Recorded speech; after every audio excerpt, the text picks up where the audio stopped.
Welcome student to your next class.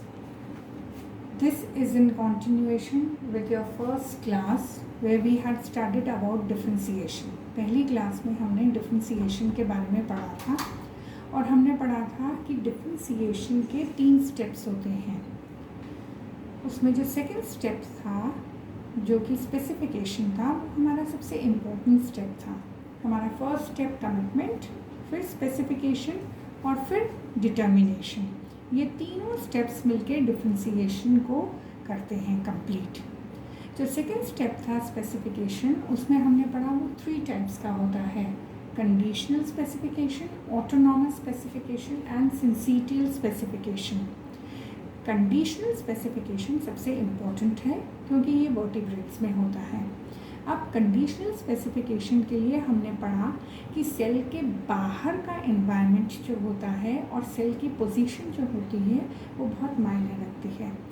Cell के बाहर कुछ मॉर्फोजेंस यानी स्पेशल प्रोटीन मॉलिक्यूल्स प्रेजेंट होते हैं जो कंडीशनल स्पेसिफिकेशन को कंट्रोल करते हैं.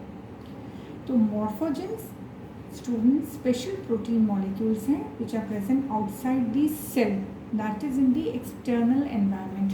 ये ही बेसिक डिफरेंस है कंडीशनल स्पेसिफिकेशन और ऑटोनॉमस स्पेसिफिकेशन में. ऑटोनॉमस स्पेसिफिकेशन में सेल के अंदर स्पेशल मॉलिक्यूल्स प्रेजेंट होते हैं, जबकि कंडीशनल स्पेसिफिकेशन में वो सेल के बाहर एक्सटर्नल एनवायरनमेंट में प्रेजेंट होते हैं. इसीलिए हम जो सेल के बाहर मॉलिक्यूल्स प्रेजेंट हैं उनको हम मॉर्फोजेंस कहते हैं. ये मॉर्फोजेंस या तो ये मॉलिक्यूल्स या इनके कंसंट्रेशन ग्रेडियंट्स जिन्हें हम कहते हैं मॉर्फोजेन ग्रेडियंट्स, वो कंडीशनल स्पेसिफिकेशन को इन्फ्लुएंस करते हैं यानी डिफरेंशिएशन को इन्फ्लुएंस करते हैं.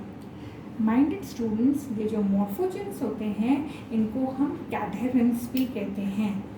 कैडहेरेंस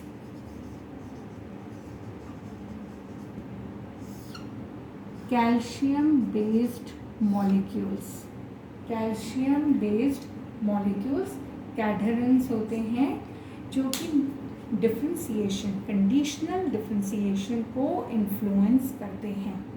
अब एक बार डिफरेंशिएशन हो जाता है जब, यानी सेल का फेट डिसाइड हो गया कि वो कौन से टाइप का सेल बनेगा, उसके बाद जो नेक्स्ट स्टेप आता है हमारा, उस नेक्स्ट स्टेप को हम कहते हैं मॉर्फोजेनेसिस. मॉर्फोजेनेसिस डिफरेंशिएशन के बाद आता है. और मॉर्फोजेनेसिस वर्ड का क्या मतलब होता है स्टूडेंट्स? मॉर्फोजेनेसिस का मतलब होता है जितने भी आपके सेल्स डिफरेंशिएट हुए हैं उनको एक डेफिनेट पैटर्न में ऑर्गेनाइज करना ताकि ऑर्गन बन सके. और ऑर्गन के बनने को हम क्या कहते हैं? ऑर्गेनोजेनेसिस.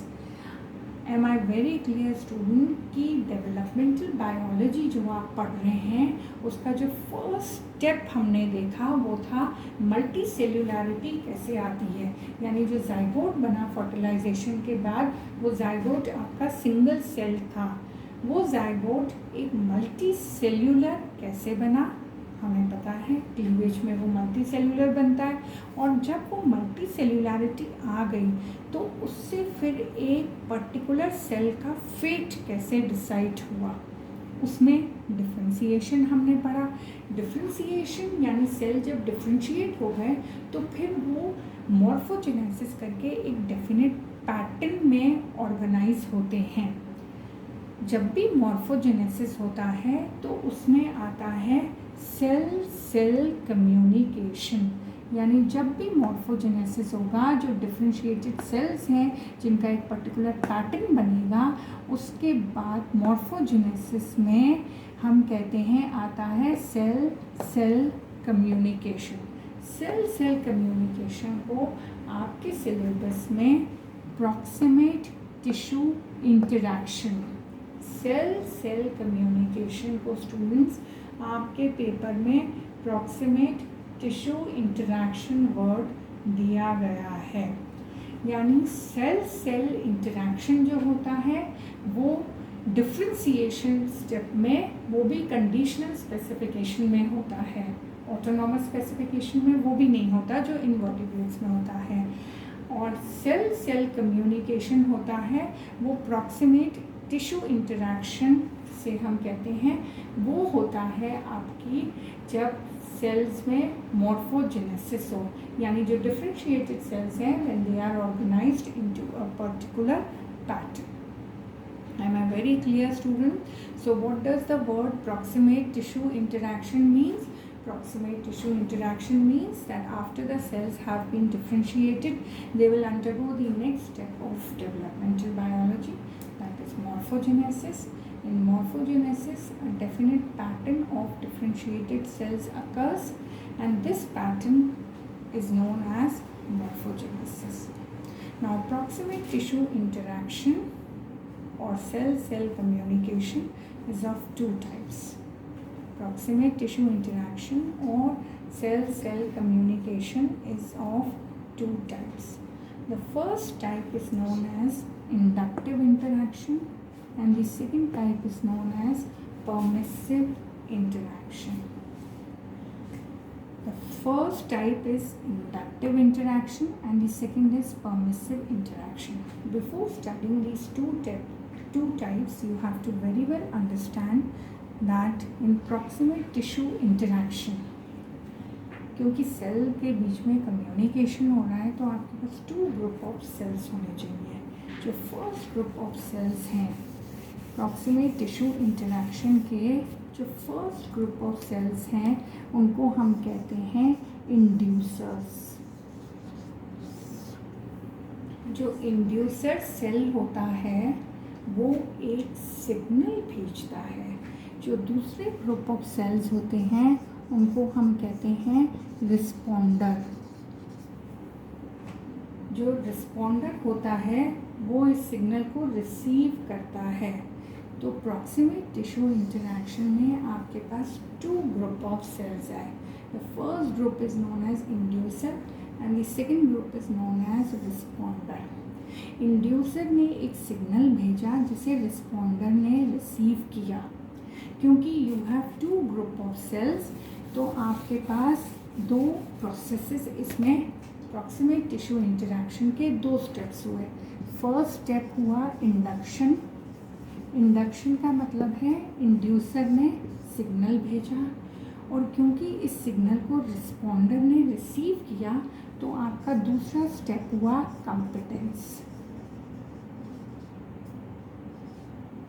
यानी अगर आप प्रॉक्सिमेट टिश्यू इंटरैक्शन या सेल सेल कम्युनिकेशन की बात करें तो हम कहते हैं उसमें टू ग्रुप ऑफ सेल्स हैं। पहले इंड्यूसर, दूसरे रिस्पॉन्डर। ये आपके पास टू टाइप्स ऑफ सेल्स हैं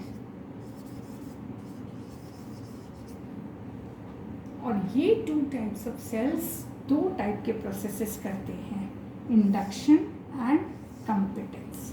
इंडक्शन का मतलब है सिग्नल भेजना और कंपिटेंस का मतलब होता है जब उस सेल ने उस सिग्नल को रिसीव किया और उसके अकॉर्डिंग उसने अपना पैटर्निंग किया। क्योंकि सेल सेल कम्युनिकेशन या प्रॉक्सिमेट टिश्यू इंटरैक्शन मॉर्फोजेनेसिस में होता है।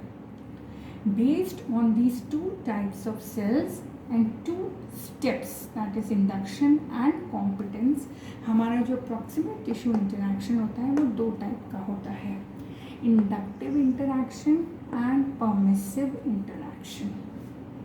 दोनों टाइप में क्या डिफरेंस है? जो इंडक्टिव इंटरैक्शन होता है उसमें ये दोनों ही स्टेप्स होते हैं आपके, इंडक्शन एंड कॉम्पिटेंस। यानी इंड्यूसर ने सिग्नल भेजा, इंडक्शन किया और रिस्पॉन्डर ने उस सिग्नल को रिसीव किया यानी कंपिटेंस हुआ। तो ये दोनों स्टेप्स इंडक्शन एंड कंपिटेंस आते हैं इंडक्टिव इंटरैक्शन में।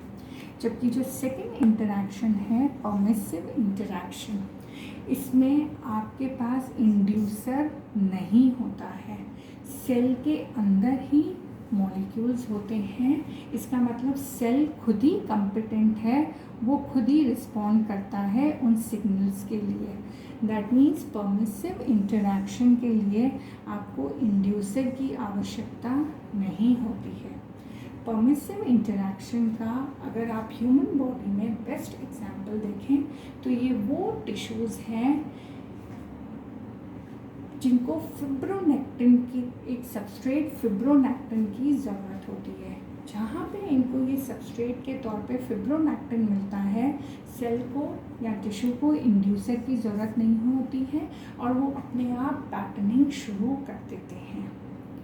नाउ जितने भी आप आपकी बॉडी में प्रॉक्सिमेट टिश्यू इंटरैक्शंस पढ़ते हैं, let me make it very clear students कि जितने भी प्रॉक्सिमेट टिश्यू इंटरैक्शंस आप पढ़ते हैं उनका बेस्ट एग्जाम्पल है epithelial mesenchyme interaction. Epithelial mesenchyme interaction, am I very clear? Approximately all the organs of your body, आपकी बॉडी के सारे organs एपिथेलियल मेसेनकाइम के बने होते हैं, इसलिए ये सबसे इम्पोर्टेंट इंटरैक्शंस हैं epithelial mesenchyme interactions.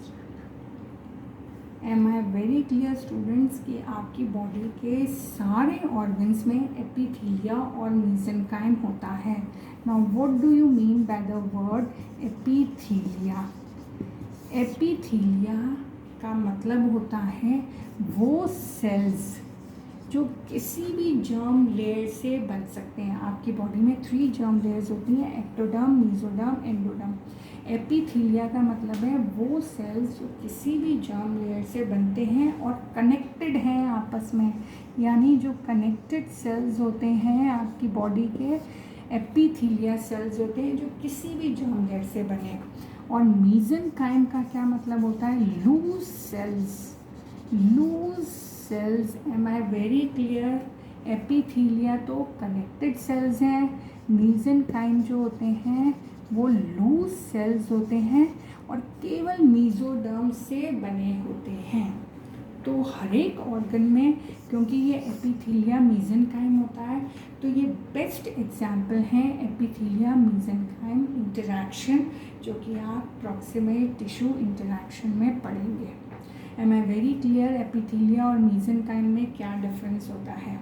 Now next student, जब भी ये इंटरैक्शंस होते हैं, प्रॉक्सिमेट टिश्यू इंटरैक्शंस जब भी होते हैं, मैंने आपको पहले भी समझाया कि इनके लिए आपको सेल सेल कम्युनिकेशन जो है उसके लिए स्पेशल प्रोटीन्स चाहिए। तो जब भी ये इंटरैक्शंस होते हैं इनमें 2 टाइप ऑफ फैक्टर्स चाहिए। एक हैं पैराकाइन फैक्टर्स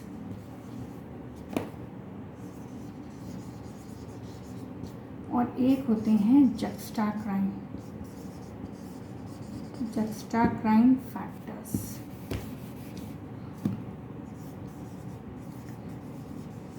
पैराकाइन फैक्टर्स वो फैक्टर्स होते हैं जो क्लोज प्रॉक्सिमिटी में सिक्रीट होते हैं, यानी 2 सेल्स जो बहुत क्लोज हैं उनके बीच में ये पैराकाइन फैक्टर्स सिक्रीट होंगे और ये डिफ्यूज़ भी हो सकते हैं, यानी अगर सेल्स के बीच में कोई बाउंड्री भी है तो भी ये डिफ्यूज़ होके दूसरे सेल को इंड्यूस कर देंगे।